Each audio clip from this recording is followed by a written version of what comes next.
Hello दोस्तों, आज हम लेकर आए हैं द पोप्स एग्जर्सिस्ट, जो कि 2023 में रिलीज हुई एक अमेरिकन सुपरनैचुरल हॉरर फिल्म है। साथियों, इस कहानी की शुरुआत होती है 1987 से, जहां पर एक फादर गैब्रियल अमोरत पोप के कहने पर एक इटालियन गांव पहुंचे हैं। यहाँ पर एक आदमी के शरीर में प्रेत आत्मा आ गई है, जिससे कि उसके घर वाले काफी परेशान हैं। स्थानीय पुजारी के साथ गैब्रियल उस कमरे में आ जाता है जहां पर उस आदमी को बंद किया गया है।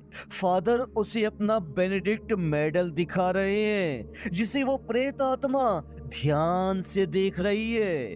फादर उस प्रेत आत्मा से उस आदमी का शरीर छोड़ने को कहते हैं, पर वो आत्मा इतनी जिद्दी है कि ऐसा करने से साफ इनकार कर देती है, जिसपे फादर ने उसे कमजोर कहकर मैनिपुलेट करके अपनी शक्ति दिखाने के लिए चैलेंज कर दिया कि अगर तुम में इतनी ही ताकत है तो तुम किसी और के भी शरीर में जा सकते हो, तो इस सुअर के शरीर में जाकर दिखाओ।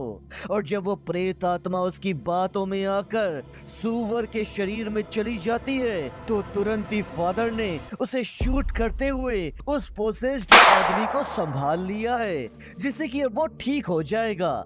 इस घटना की खबर हायर अथॉरिटीज को लग जाती है, जिसकी वजह से गैब्रियल एक चर्च ट्रिब्यूनल के साथ परेशानी में पड़ जाते हैं, क्योंकि उन्होंने हायर अथॉरिटीज के परमिशन के बिना ये काम किया था। ट्रिब्यूनल सदस्यों में एक अफ्रीकी बिशप लुमुम्बा भी शामिल है, जो कि काफी दोस्ताना मिजाज के हैं और प्रेत की बातों पर यकीन रखते हैं। पर इन्हीं में से एक शातिर अमेरिकी कार्डिनल सुलिवन भी है, जिसे ये सब बातें बकवास लगती हैं और उसका मानना है कि गैब्रियल ने अपने ओहदे का गलत फायदा उठाया है। जिस पर गैब्रियल का कहना है कि जैसे अच्छाई मौजूद है इस दुनिया में, वैसे ही बुराई का भी अस्तित्व है, और उसने ही एक्सोर्सिज्म करके भूत प्रेत के होने की भावना बढ़ाने के लिए नहीं, बल्कि मानसिक रूप से परेशान उस व्यक्ति की मदद करने के लिए ये सब कुछ किया।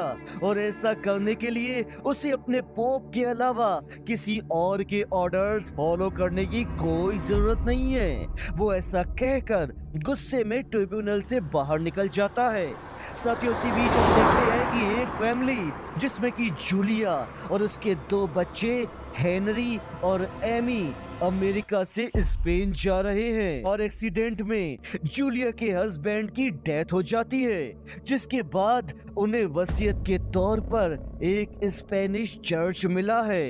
इस हादसे के बाद से हेनरी कोई बात नहीं करता और जूलिया चर्च को रेनोवेट करवाकर उसे बेचना चाहती है, इसीलिए वो सब यहाँ पर आए हैं। साथियों, हम देखते हैं कि यहाँ उन्हें फादर थॉमस एक्सोबेल मिलते हैं, जो कि जगह दिखाने में उनकी मदद कर रहे हैं। जूलिया अब रेनोवेशन के कामों में बिजी है, इसीलिए वो एमी से अपने और उसके भाई हेनरी का ध्यान रखने को कहती है। साथियों, हम आगे देखते हैं कि यहाँ पर आए रेनोवेशन वर्कर्स काम करते हुए एक कमरे की दीवार को लगातार देख रहे होते हैं कि तभी वहां से अचानक इतनी भयंकर आग निकलती है कि वो वर्कर जल जाता है, जिससे काम रुकने के साथ ही एक बड़ी ही भयानक आत्मा हेनरी के शरीर में घुस जाती है।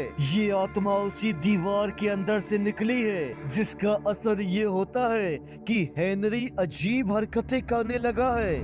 उसकी हालत देखकर उसकी माँ उसे तुरंत हॉस्पिटल लेकर जाती है, पर साथियों, हम देखते हैं कि वहां पर तो उसके सारे टेस्ट नॉर्मल होने के बाद भी जब उसे कुछ समझ नहीं आता, तो वो फादर थॉमस से अपनी परेशानी बांटती है। उसकी परेशानी सुनकर जब फादर हेनरी के कमरे में गए, तो हेनरी के अंदर की प्रेत आत्मा ने फादर थॉमस को अपने कमरे से ये कहकर निकाल फेंक दिया कि ये काम उसके बस का नहीं है, किसी और को लेकर आए, जिससे कि अब फादर थॉमस ने पोप की मदद मांगी है और पोप ने इस काम के लिए फिर से गैब्रियल को भेजा है। हालांकि साथियों, थॉमस को भूत भगाने का कोई एक्सपीरियंस नहीं है, पर गैब्रियल के कहने पर वो खुशी से उसका असिस्टेंट बनने को तैयार हो जाता है। थॉमस का गैब्रियल और थॉमस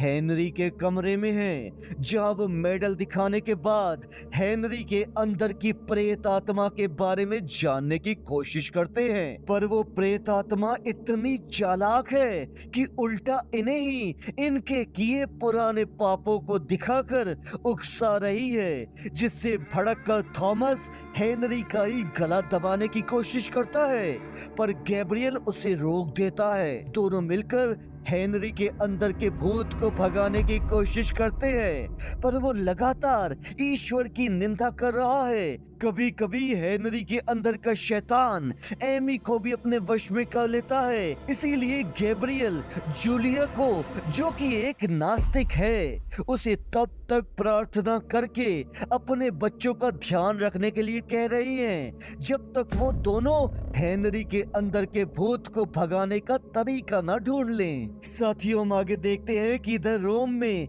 स्पेनिश मामलों के बारे में पढ़ते हुए पोप बीमार होकर अस्पताल में भर्ती हो गए हैं। गैब्रियल को चर्च के मैदान में एक कुआं मिला है, जिसका वहां होना बहुत ही खतरनाक है, क्योंकि इससे ये पता चलता है कि वहां उस पूरे चर्च में भूत रहे होंगे। उससे पता चला है कि एक बहुत बड़े प्रीस्ट के अंदर भूतों ने कंट्रोल करके उनसे कई गलत काम करवाए। उन्हें ये भी समझ में आ चुका था कि चर्च ने इसे ढका हुआ है, ताकि लोगों तक ये बात ना जाने पाए कि जो बुराइयों से लोगों को बचाते हैं वही उनके वश में आ गए थे। यहाँ उन्हें हेनरी को प्रोसेस करके प्रेत का नाम एस्मोडस मिल गया है। साथियों, गैब्रियल अपने पुराने दिनों में एक सैनिक था जो कि द्वितीय विश्व युद्ध से बच गया, इसीलिए उसने भगवान की सेवा करने की कसम खाई थी। पर उसके बाद वो एक लड़की के अंदर आए भूत को भगाने में नाकामयाब रहा था, और उसके घमंड की वजह से ही उस लड़की की जान चली गई थी। और थॉमस ने अपने ओहदे का गलत इस्तेमाल करके एक लड़की के साथ गलत काम भी किया था, और इसी बात का फायदा उठाकर हेनरी का वो प्रेत इन्हें सबके सामने पाप सामने आ जाएंगे ऐसा कहकर धमका रहा है। इसीलिए ये दोनों ही एक दूसरे के सामने अपनी गलतियां कन्फेस करके एक दूसरे को पापों से मुक्त करा देते हैं। अब दोनों खुद को तैयार कर रहे हैं। गैब्रियल थॉमस को एक पावरफुल मेडल पहनने को दे रहा है, और वो प्रेत अब भी हेनरी को छोड़ने को तैयार ही नहीं हो रहा, और बदले में गैब्रियल का शरीर चाहता है, जिसकी वजह से गैब्रियल उसकी बात मानकर खुद को उसे सौंप रहा है। पर साथियों, आगे हम देखते हैं कि शैतान के अपने शरीर में आते ही गैब्रियल खुद को मारने की कोशिश कर रहा है, ताकि वो शैतान भी उसके साथ ही खत्म हो जाए। लेकिन वो शैतान उसे ऐसा करने नहीं दे रहा। वो चाहता है कि गैब्रियल उस पूरे चर्च को ही तबाह कर दे। हालांकि थॉमस की मदद से गैब्रियल उस भूत पर काबू पा ही लेता है, जिसके साथ ही इधर हेनरी और उधर पोप भी ठीक हो जाते हैं। शैतान से जीतकर जब दोनों रोम पहुंचे हैं तो उन्हें पता चलता है कि लुमुम्बा ने सुल्विन की जगह ले ली है, और अब गैब्रियल और थॉमस को भी चर्च के विशेष अधिकार मिल गए हैं, जहां लुमुम्बा उन्हें बता रहे हैं कि एफबी में खोजे गए नक्शे की मदद से अब वो सैकड़ों अन्य दुष्ट स्थलों का दौरा करके बाकी शैतानों का मुकाबला करेंगे। जिस पर गैब्रियल मजाक कर रहे हैं कि वो और थॉमस तो नर्क में जा रहे हैं। साथियों, ये कहानी यहीं पर खत्म हो जाती है। अगर आपको वीडियो पसंद आई हो तो इसे लाइक करके शेयर करना ना भूलिएगा, और साथियों कमेंट बॉक्स में अपने व्यूज बताना भी ना भूलिएगा। संदेश का मिलते हैं फिर एक नई मनोरंजक कहानी के साथ, तब तक के लिए अलविदा।